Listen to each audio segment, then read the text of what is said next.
Hi, everyone. I'm Nora Armani, founding artistic director of the Socially Relevant Film Festival here.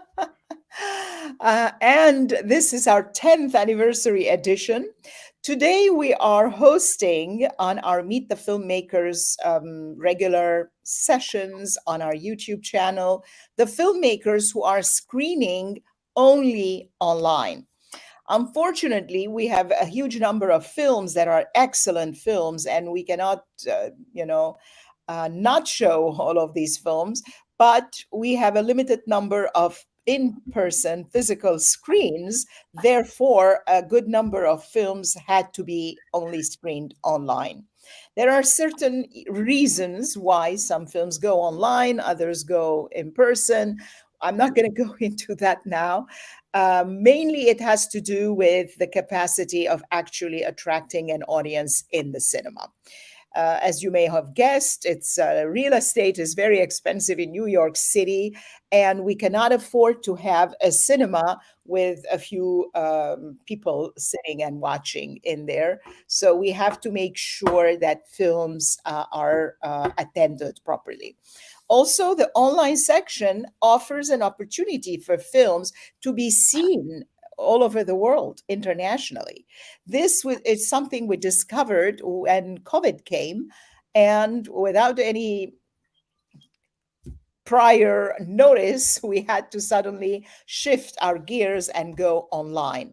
What came out of that is that we discovered that a lot more people were able to screen the films, to see what we were offering, and it gave us the opportunity to speak with each and every one of the filmmakers that are in the official selection, instead of just focusing on the ones who would come to New York during the festival week. So there are pros to it, many more pros than cons.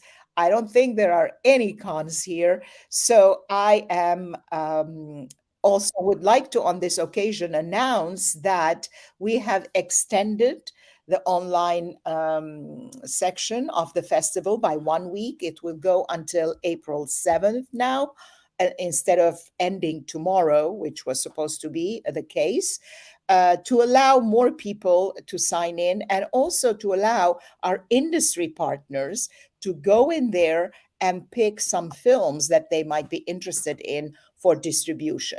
We partner with industry partners who are industry people, distributors and production companies and script writing platforms and so on. So this would only give them another opportunity to discover the wonderful films that we have in our selection. So, without further ado, let me bring on our wonderful filmmakers today. We have a fourth person who's probably having internet issues and cannot join in, but we have Brenda, we have Duffy, and they're going to tell you briefly about themselves and their films until we come back and go into each one more in more detail. So maybe we'll start with Brenda. Okay. Hi, everyone. First, I want to just say thank you to Nora for selecting my film to be in the online portion. I'm just so honored to have somebody appreciate my work. My name is Brenda Gillis. I live in California, Los Angeles, and my film is called Living Years, and it's my first film. It's a documentary, 38 minutes. And it is a film about my dad, Dan Williams, who lived for 85 years, 65 of them in a wheelchair. He was a quadriplegic for over 65 years as a result of an auto accident. And I wanted to tell his inspirational story. Great. I will ask you questions about that later. Okay. Duffy, what about your film? Well, my film is very much like the title. It's a look at a segment that's really underreported about a group in the homeless community, shopping cart people. We see them everywhere. We've seen them for years and years, and different older people, older women, older guys, young people, and they have all their stuff that they have in their carts. So I thought it would be a good idea to take a look, get to know a few of them, and take a look at that community. Yeah. Okay. So next, my first question, my first real question is, how did the idea of this film come to you?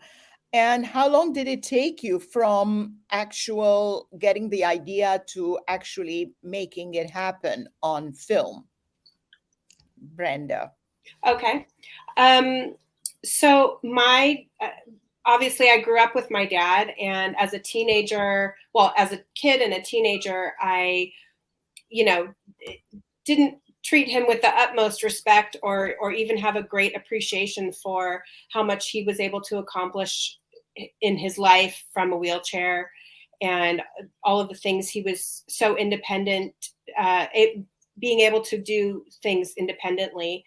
And so as I, matured and got older and really started looking back at my childhood and his fatherhood to me, just really inspired me to want to tell his story. And growing up, and also in my adult years, being exposed to so many people that were inspired by him and his actions.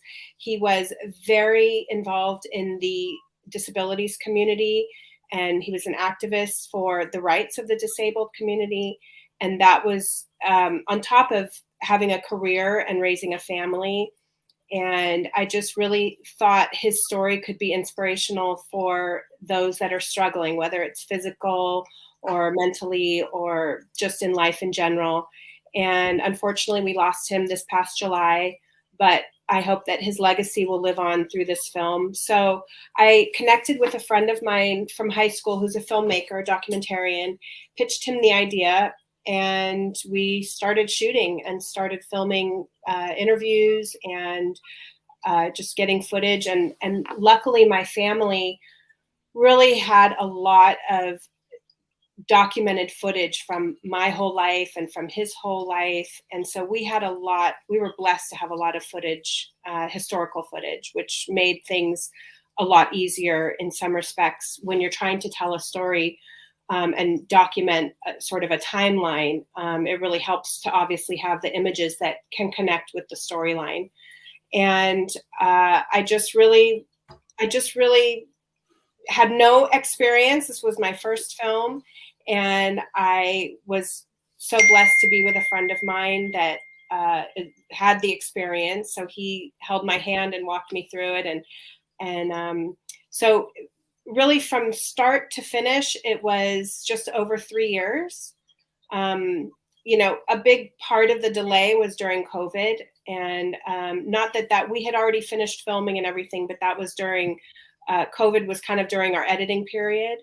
And there was, I think, just so like mentally, I think, myself and my filmmaker, we were just kind of kind of a little depressed, like the COVID depression, the lockdown depression, I should say. And so, but honestly, it really took from start to finish probably 3 years. Yeah, as usual, because we've been talking to a lot of filmmakers over the past month and a half before the festival as well. And invariably, 3 years is nothing really. Right. Everyone was talking about 8 years, 10 years, and, periods like that. And from the beginning, when they had the idea, until the research, the preparation, the development, and the actual filming and editing and making it available. So good job. So Duffy, how about you? How did your idea come about, and how did you go about doing it? Thanks. Nicely said, Brenda. That was really interesting. Well, I made a feature some years ago about the same subject, a little bit broader. It was a fiction film. It did very well, won some festivals, and great New York Times review. And the subject has always, called me to do something about it. I was on the board at the Legal Defense Center in Santa Barbara, and that was an issue they took on very, strongly. So it isn't really a companion piece, but it's kind of a follow-up to the feature I did. And it's showing different people in that group. A lawyer, a person, and he showed us what was in the cart. He got rousted. There's a little dramatic moment about him being told he can stay in a place and then he can't. We followed up with him. There's a guy who's been on the street for about 20 years. He was Dan Rather's main editor, very accomplished guy, but he just, hit on hard times, and his story is really very compelling. And I hired a wonderful composer, Bobby Johnston. He's won a number of awards on this festival circuit for his original score.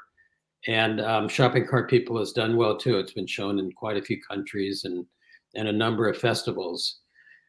And I would say it's 20 minutes. There are a lot of things that, we shot that weren't in the final film. I would say it took probably 8 months plus from the idea when I was sitting in the car and seeing someone crossing the street and grabbing that picture, which is the opening of the movie. And I would say I did the offline edit, the assembly. I got a great online editor to, clean it up, and I got Bobby. And I'd say about 8 months plus from when I took that first shot to it being finished and getting out on the festival circuit. Wow.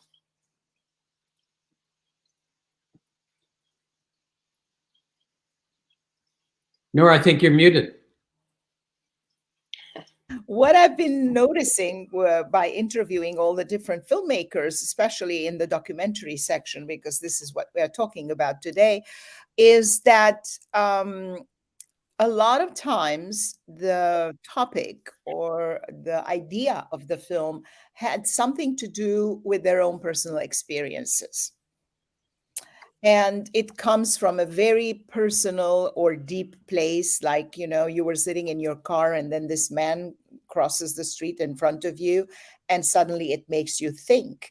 And a lot of times, I've been in situations where I've thought, oh my God, I could be in their place, and then you want to know what happened. You want to explore, and a part of you also wants to help, to try to shine the spotlight on this issue, that maybe by making people more aware, something could be done for it. And the same with Brenda. So it's an inspirational story at the end of the day, because for someone who has been in a wheelchair most of their lives, to achieve so much and to become a role model for the people around them, and it's really noteworthy. And you've done a great job in putting that under the spotlight. So what were some of the difficulties, Duffy, while you were filming? Because it's not easy. Some homeless people might also be very kind of aggressive, or might not be very friendly, to put it mildly. And how did you counterbalance all that? That's a really very good question, and kind of digging deep into the process. Well, it's tough because a documentary filmmaker, you want to get the shot, but sometimes it's an uncomfortable position or place, and they don't want you there, and you want to be there, and it's going to be great when it's done. But in the moment, I had a couple of tough moments, because part of this movie is showing them in their living space, in their community. And I had to hang out, and I wanted to, and it was really maybe the most rewarding part of this video, which is me just hanging out, and catching them kind of day to day. But I had a very good cameraman to do the interview parts, Larry Nimmer. He's helped me on a lot of projects. So I would say, overall, what you said about shining a light is exactly what I wanted to do. Shopping cart people, they're people too. They are a mix of, just like you have in regular society. Rich people can be difficult. Some of them can drink too much. Some of them can do drugs. Some of them can be a little bit off their head, but they are like everyone else. And that's kind of what I wanted to do, shine a light on it. And That's what I did. Yeah, it really it must be because that's what I was thinking while watching your film. That how did he manage? Because you're invading also their space. You Let me know, just like, I'll add this one note. Um, I know these people, especially through the making of the video, and I like them very much. I really like these people, and some are really down and out, but they went to beyond what they needed to help me do this. And some were, embarrassing moments, and they're talking about stuff, and it's a difficult life. But I followed up with all of them. Unfortunately, the centerpiece or the drama piece in the movie, the guy Snake, passed away in November. But I'm in touch with all of them, and I just got to say again, like just the rest of the world, they're people too. yeah. And what about Brenda? What about your most difficult moments? Were there situations where you had resistance or, you know? Yeah, I think being a first time documentarian, filmmaker, director, I didn't have experience asking questions and asking the right kind of questions and the right kind of questions to get people to respond with answers longer than a yes or a no, right? And so I felt that that was very challenging. Obviously, just to try to pull the right information out of people. And a lot of people are uncomfortable being interviewed. So I think that is a challenge for any documentarian when they're making a film. And then, just editing it all together. I didn't do the editing. My filmmaker has experience with that, so he did most of the editing. But just really trying to tell so much of this trying to tell so much of the story and finding the images to back it up. That was really one of the most challenging parts of making a sort of a biopic, biography of somebody, is trying to gather the information. And we were very blessed to have so much past photos and videos and things like that, and old movies, old home movies. What was some of, so yeah, I mean, I also just, you might have, this might be one of your next questions, but I just want to say how much I am inspired by all these other filmmakers I've been blessed to meet in this whole past year and a half doing the film festival circuit, but how important it is to finish. Yeah. To finish, and that's what I've learned from other filmmakers, and I, there were probably times when I thought, I'm not going to get through this, I'm not going to get this done, and we persevered and we did it. And I know that for anybody with an idea, don't stop with the idea. It's Yeah, important. that's why I keep saying. And when I sent that last email after the award ceremony and congratulated everyone, I mean it. It's not like we're trying to console the people who didn't get awards, because I mean, somewhere along the line, you have to draw the line and say, okay, this film is better or has a stronger impact than that other one, but it doesn't mean that that other one is a bad movie. Right. In fact, our the difficult moments that we live when we are trying to make our choices for any given year's program, it's not what films to include, it's which are we going to exclude, because Yeah. there are so many good films that come, and all of them dealing with important social issues, that we have a hard time sometimes. And that's why this year's edition had 70 films. In fact, it had more. It had 76 films to start with. And then along the line, some filmmakers, for XYZ reasons, some of them might be because they went to another film festival and they don't want to do the premiere with us, and we have a premiere status requirement, and whatever reason it might be, or some of them go missing in action. I've never been able to explain that one, because we send out a pre-selection email at first, And then, based on the response to the questions we raise in that pre-selection email, we finalize and decide our program. We get very enthusiastic responses to those pre-selection letters, and then total silence after that Wow. from some filmmakers. And I go, what happened? Where are they? And naturally, those are eliminated because we can't work with ghosts. we need Right. real filmmakers who are there, willing to defend their films and promote it with us and do whatever it takes to to shine the spotlight on their work. So we started with 76 and then ended up with 70 in this year's selection, which is quite a big number.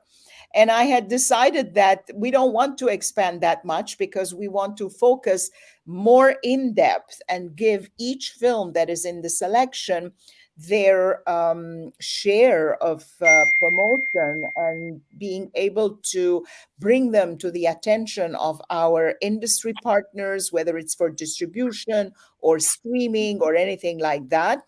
But we could not choose. We could not, So, and then also being the 10th anniversary, I figured, okay, we can allow ourselves the luxury of having a lot of films this year. So, my next question, unless you each want to elaborate a little bit more about the process, maybe I can ask you what was the most fun moment? Do you remember something fun?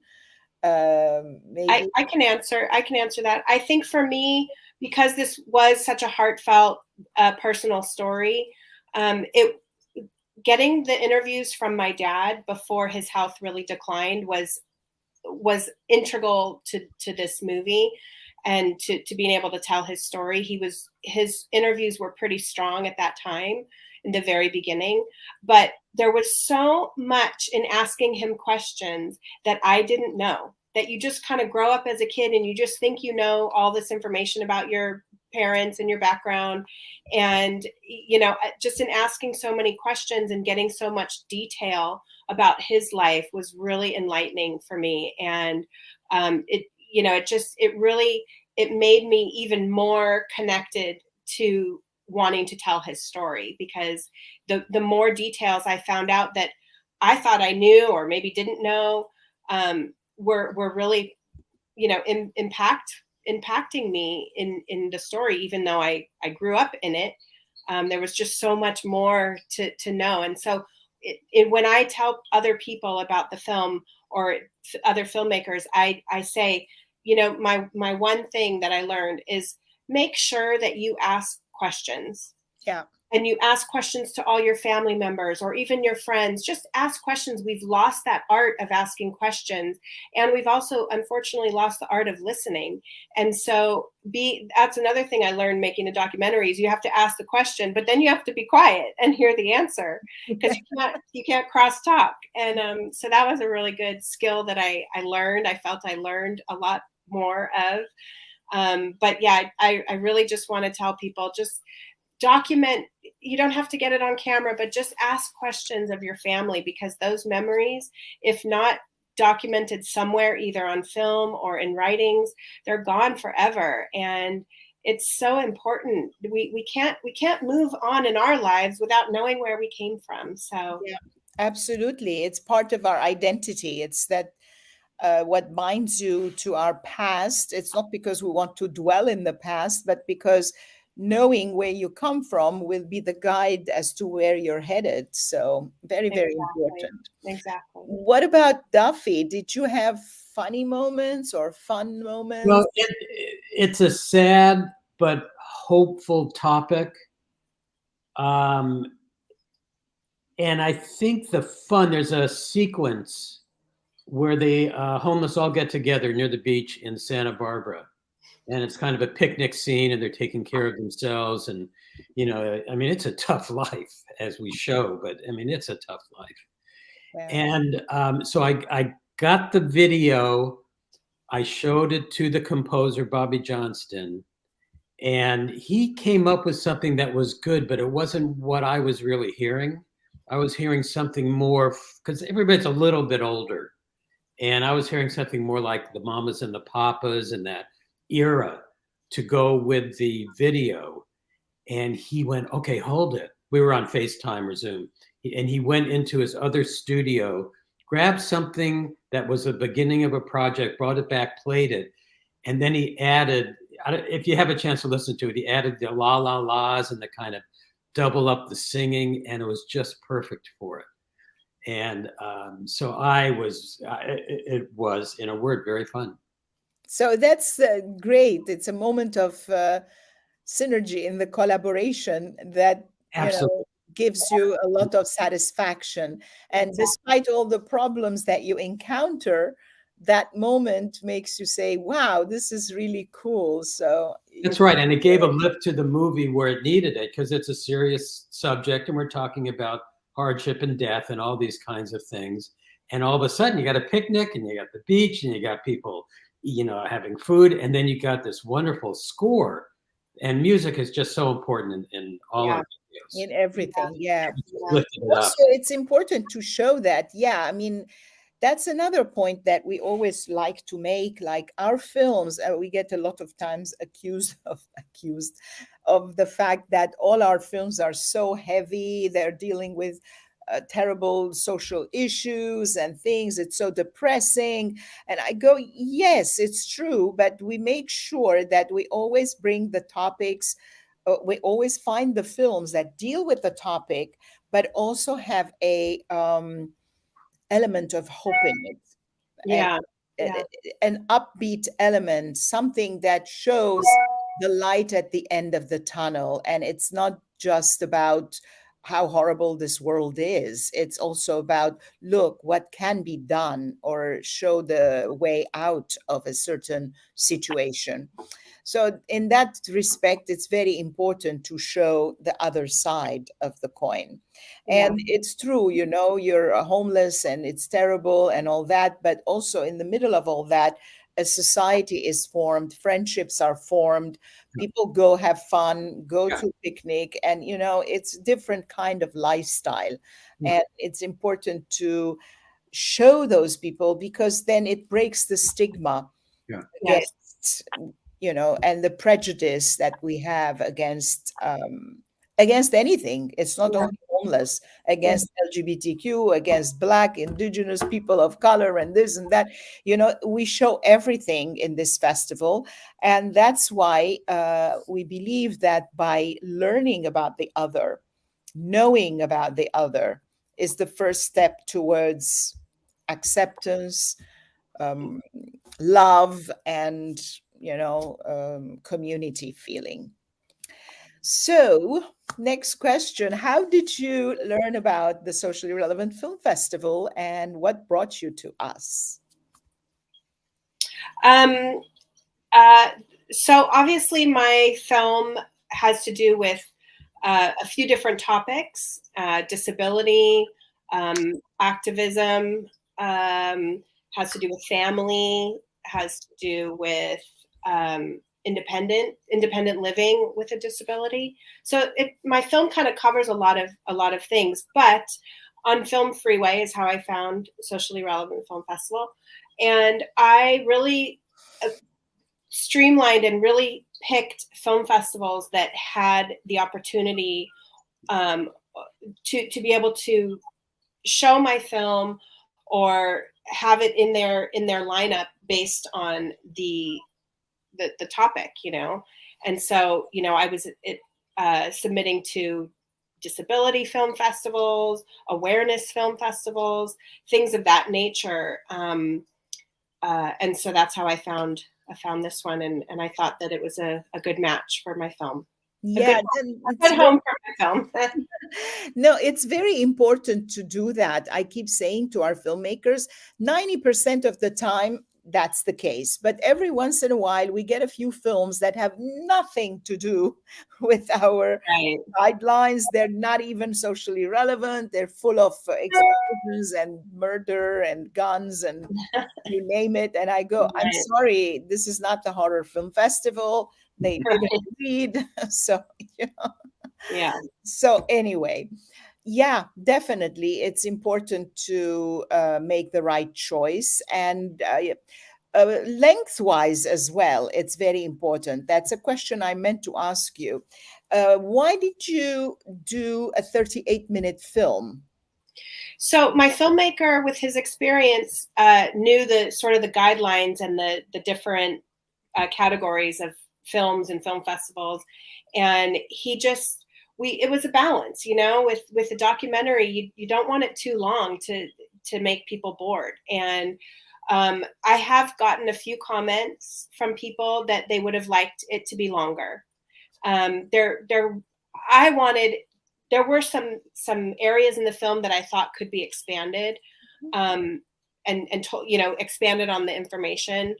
But he just thought that this was sort of a good entry way to get the film. Just, it was kind of just like a summary almost of all the things he accomplished and was able to do, and his sort of his bio. And but yeah, so there's a cutoff, right? I think shorts are usually 40 and under, Mhm. and then after 40 minutes, it kind of opens things up in the documentary world to a lot of different things. It could be a feature, it could be a mid-length. I mean, all kinds of things. So Yeah. I Well, think our kind he of just wanted to keep it simple. yeah, our cutoff point with the shorts is 30 minutes. Okay. In fact, less, 25. Oh, okay. Because when you're doing a short, my conviction by now, after screening 670 films, I've come to understand that what can be said in 10 minutes and in half an hour can Right. also be said in 10 minutes. And it Right. can be even much more powerful and impactful. Right. Because after, I'm not saying that's the case with yours, after Right. a while, when you're trying to make a 10-minute film, or you end up with 30 minutes, it tells me that somewhere along the line, the story got sidetracked and Mhm. you couldn't make a choice. So you decided to put this, everything in. And invariably, there are moments of repetition. Right. And sometimes I get those cases and I'm watching and I go, yeah, but you already said that. Why are you repeating it to me again? Right. And it suddenly doesn't make it, and doesn't you don't know where to put it in the selection. But in your case, it does sustain going longer.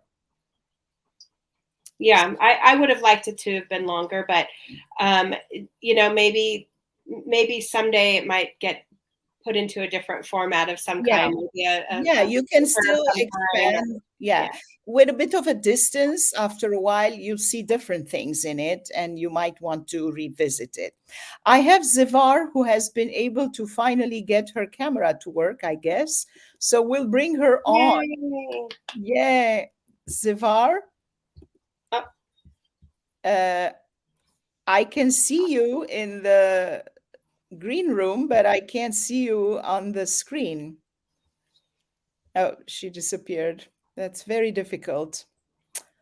I hate it because people want to be with us and they cannot. It's like a nightmare. Anyway, Do you have time for me to ask you a question?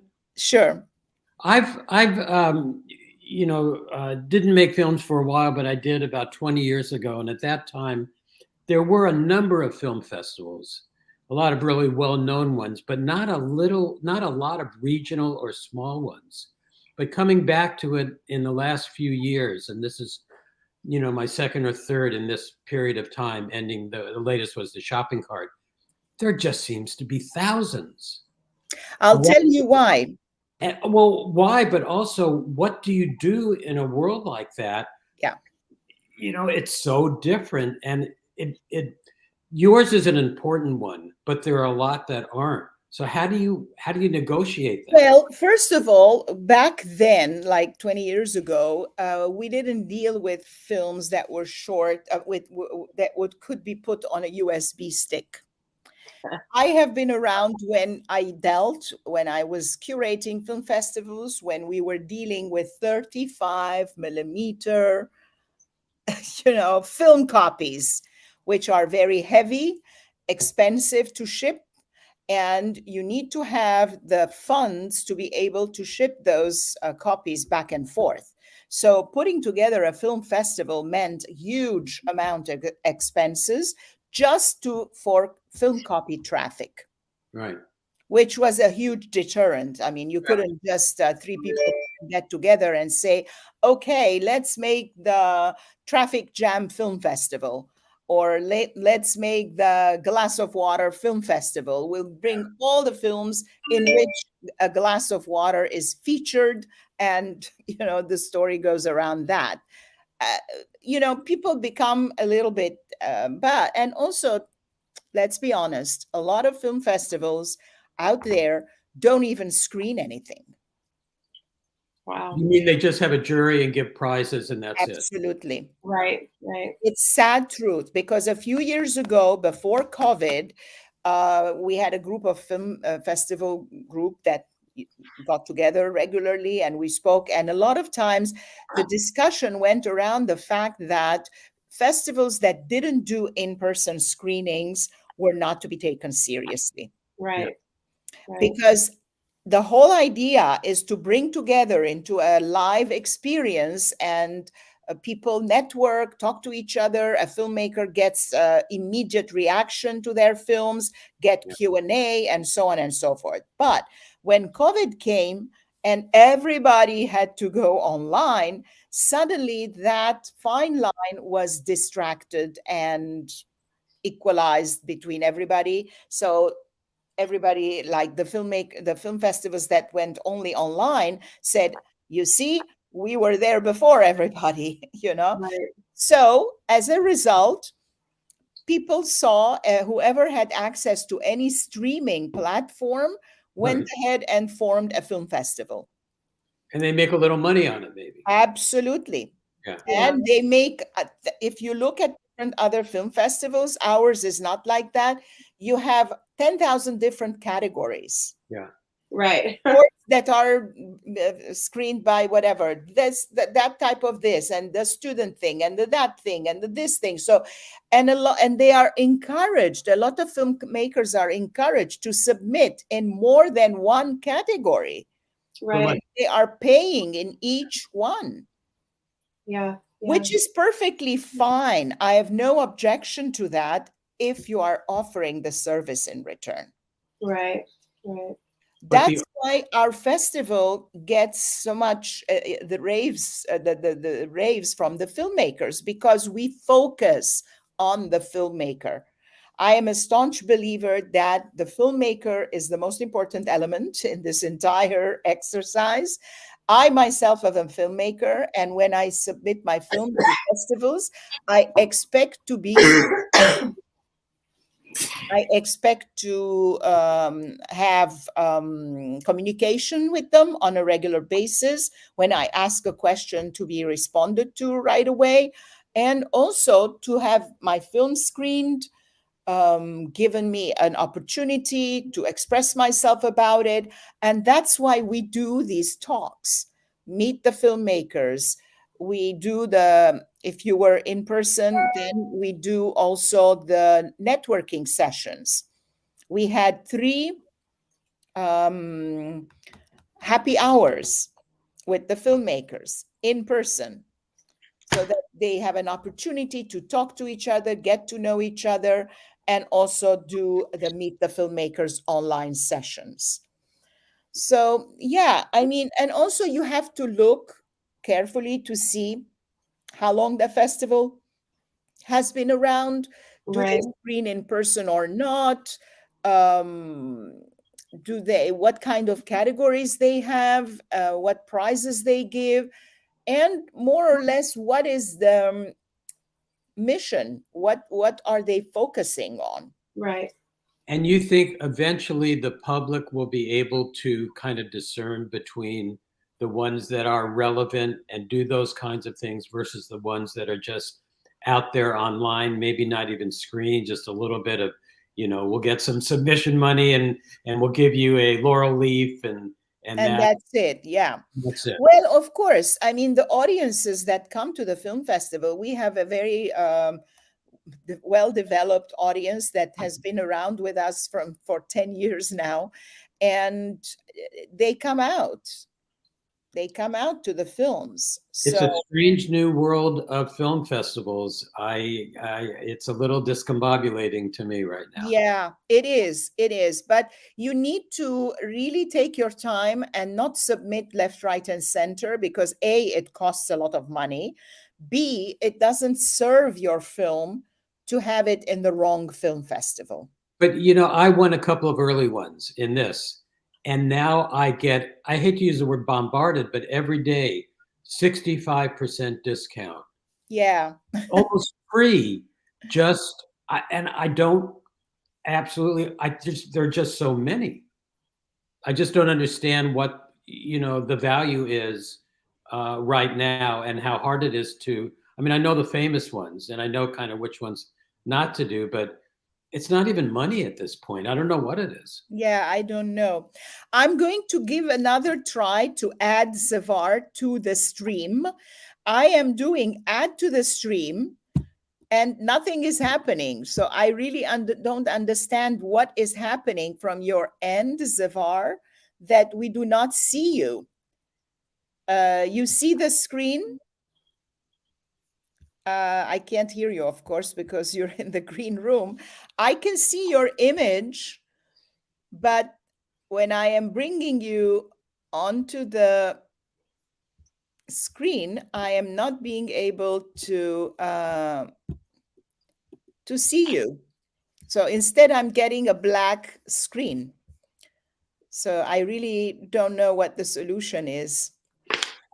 Would you like to say something? Maybe you're just on a microphone. Can you hear me, Zivar? Yeah, I think she has internet issues because look, it's going around and it's trying to connect, but it's not being able to.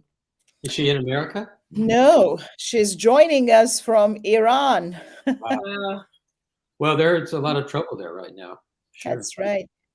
So anyway, so we'll continue. I'm leaving her on. So if she pops up, then we'll be okay. We can talk. If not, then what can I do?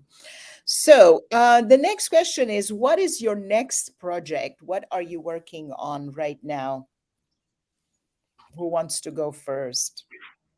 I'll go. I'll go. So I was adopted as an infant. My dad and mom could not have children, biological children. So I was adopted. And 30 years ago, I met my birth parents and all the extended family that comes with meeting them. And all of my parents have been wonderful and get along with everybody. And it's just, for me, it's been a very, very good experience. I know for some, it hasn't always been a good experience for other adopted children finding their birth families. But in my case, it was a good experience. So I'm kind of floating back and forth. Do I want to tell my story? But my story has so many different angles to just my story, because I wouldn't be here without the stories of others. And about 5 years ago, we were contacted by somebody through Ancestry.com, a half sister from our biological father, and she's connected with all of us, and she and I are like twins, and so she was also adopted. And we want to tell our story. So I'm not sure which angle I want to do, but I definitely would like to tell my story. But again, my story involves many other people, so it would be telling their stories too. So that's kind of my next. I think that's my next project. I came with her to New York for the. Oh, wow. That is so interesting. Yeah, because for some reason, this year, we had a lot of films on adoption. Yeah. On Friday, we had a set of the short films that were on family and adoption. Yeah, we were there. We saw that. And then also we were, of course, I met you. Yeah. And there was also the Irish film, Only Child. Right. Only child, right? Yeah.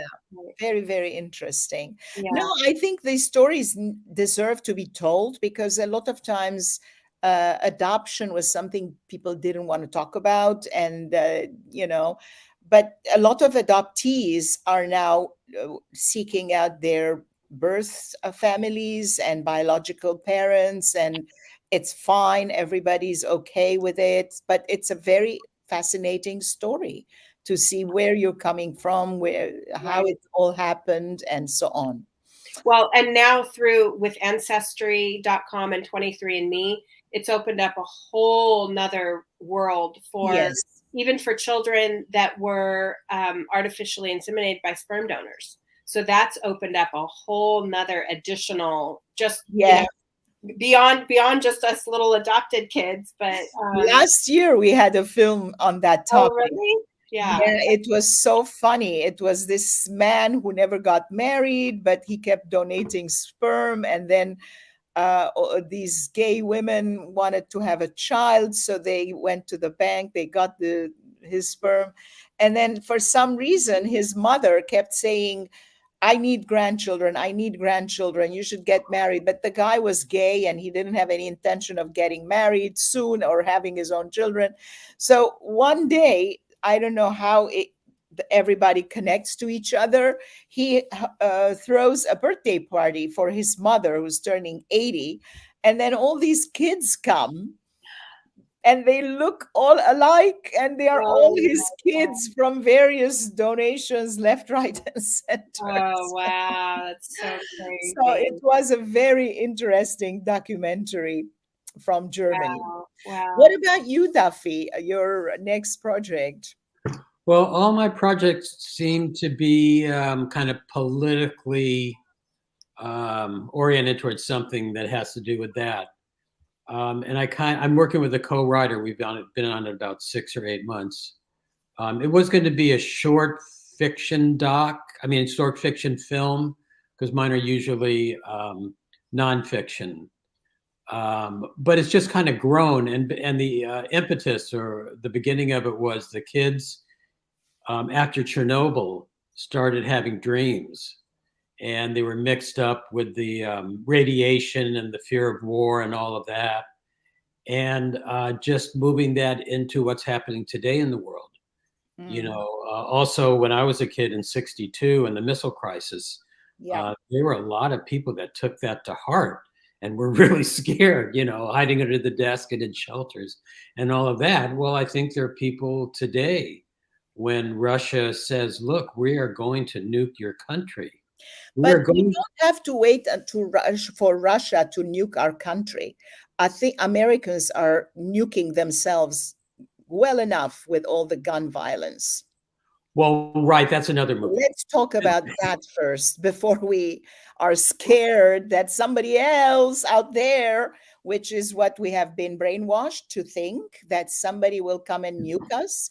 I think we need to look at our own society first and see how we are harming our own children. I think they both could be made. So it's a point that I have to make because we are constantly throwing the blame on someone out there. But in reality, the beast is amongst us. So, on that note, I think we won't be able to hear out Zavar because I put her on the screen, but look, the thing is keep going on and is not happening. So I will have to remove. Sorry, sorry. Oh, it's hard times, very hard times. Anyway, so what else? Who wants to add what on anything that we said or develop what you thought was left undeveloped? Come back and raise the same point again, or Well, go. I wish I had been able to come to New York. I went to high school in New York City. It would have been great just to drive and come to some of your events, and it looked fabulous, and I really appreciate being included in it, in the online and this event today. Yeah. Well, a couple of people who were only screening online did come. Brenda did. And also, there was this German director, Stephanie. She came all the way from Germany, although she Wow. was screening only online. I was hoping them to join us today. In fact, I was thinking we would be six or seven today, and everybody wanted to be included. And then I made a huge effort of adding today's talk, and then nobody is around but you, which I'm very happy to have. And at least we had a more meaningful conversation, because sometimes we've had some sessions when we were eight or nine. Like, the whole thing, the platform takes up to 10, no more. But when you're 10 people, it's like everybody's a little square in the thing, and you can't hear them out, and you can't really have a meaningful conversation. So, where are you right now? You're both in California? Yeah. I'm a little bit north of where Brenda is. Oh, okay. Where is that? I'm on the beach right near Santa Barbara. It's called Carpinteria. It's a little beach town about, well, right next to, it's a suburb, little beach community near Santa Barbara. How beautiful it must be. I know Santa Barbara is beautiful. So, I'm judging. on a creek outside, right outside my window is a creek that's usually dry because there's been a drought. But the Yeah. last couple of months, it's like a raging river. Wow. From all the storms we've been having. Yeah. Beautiful, Yeah. beautiful. Beautiful. And you, Brenda, you're in LA. I'm in LA. Yeah. I'm born and raised here. But I'm very familiar with where Duffy is, and my whole family. My family has a ranch up just north of Santa Barbara, Yeah. in a town called Buellton. So, yeah, so I'm very familiar with all that. But I'm excited to see the film streaming online. I'm gonna definitely see it Yeah. tonight. Yeah. I've been really sick, under the weather the last few days, and I think I've had like a really bad flu. So now that I'm still going to be home, but I'm feeling better, I'm going to start streaming all these films. I can't wait to see Shopping Cart and all the other ones that are on there. And Yeah, we have some amazing films, like in the yeah. shorts as well. There are so many wonderful shorts that I really love to sit down and watch them. I myself might go back and watch again. Yeah, that's so nice. I don't take any of these opportunities for granted. I'm so completely 100% grateful for the opportunity. And I take each one as such a blessing and a gift, because when I started this journey, I did not even think that one film festival would, accept my film. And so I'm very honored and blessed to have it shown whenever and wherever possible. And Yeah, I'm kind of at the end of my tour now, and I'm kind of like, now what? What's next? And it's the next film. yeah, the next film. Well, I'll try one more time, because I'm seeing Zifar in the audio in the green room, but when I'm clicking to bring her on, there she is. Zifar, I cannot believe it. You are here. So say something. Yay! You need to unmute your mic. Hello. Say something. You have to unmute your mic. Yes. Well, she's not unmuting it. I don't understand what's going on. She can't say anything. Can you Anyway, tell me the premise of her film? so the seven we have for the streaming is going on right now. Let me tell people about that. And it's you can go to our website, ratedsrfilms.org, which is streaming right now in front of you on your screen, and you will see a button that says online films. Click here. You click there, and it will give you all the selection of the films. And for a single film, it's only $7, but you will be able to stream that one single film. But for $100, you can get to stream all the films at an unlimited number of times through April 7th. We just And how many films again? About 70 films are online. 70? Yeah, 70? 70. Wow. Yeah. Wow. Okay. So it's a little over what, $2 to, no, $1, dollar and a half, or not even per film. And it's through April 7th. And if you like some film a lot and you want to stream it again, you can do so. And as filmmakers, you have a waiver code to be able to view. That's another plus of being in the official selection as a filmmaker, that you get to stream the other filmmakers' films and learn about each other's work. So we are not lucky to have Zavar on with us today. I have to wrap it. And thank you so much for Okay. taking time, for being there and talking about bringing us your films, because each film is a huge learning opportunity for us. Over the last 10 years that I've been looking at these films, I'm not the only one, of course, who selects, because it's not possible. But once the initial sorting has been done and I'm focusing on the films, I cannot believe how much I learn from these films, how much there is to know, and about different topics, things that I had never heard of before. I learn, and I am very grateful and thankful to all the filmmakers, and wish you to a continued success with your journeys. And please come to us again in the future.